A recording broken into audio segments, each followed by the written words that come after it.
అదానిపై America చేసిన ఆరోపణలకు ప్రధానమంత్రి నరేంద్ర మోడీ సమాధానం చెప్పాలి.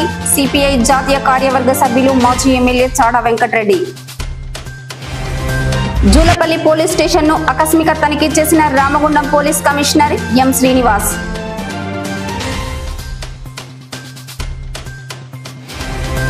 పెద్దపల్లిలో ట్రెస్సా జిల్లా కమిటీ నూతన కార్యవర్గ ఎన్నికలు. జిల్లా అధ్యక్షులుగా మహేష్ ఎన్నిక. పెద్దపల్లి శ్రీ సీతారామస్వామి దేవాలయంలో ఏసీపీ గజ్జు కృష్ణ ఆధ్వర్యంలో అయ్యప్ప స్వాములకు అన్నదాన కార్యక్రమం. వ్యాన్లో తరలిస్తున్న బియ్యాన్ని పెద్దపల్లి పట్టణంలోని రంగంపల్లి ఆదర్శ్ నగర్ వద్ద పట్టుకున్న స్థానికులు. పట్టుకున్న బియ్యాన్ని సివిల్ సప్లై అధికారులకు అప్పగించిన పోలీసులు. పెద్దపల్లి జెండా చౌరస్తాలో దారుల్ ఖైర్ వెల్ఫేర్ సొసైటీ ఆధ్వర్యంలో అన్నదాన కార్యక్రమం. పెద్దపల్లి మండలం రాఘవపూర్లో ఆటోలు బంద్. మందోట వద్ద ఆటో డ్రైవర్లు ఓనర్లు నిరసన.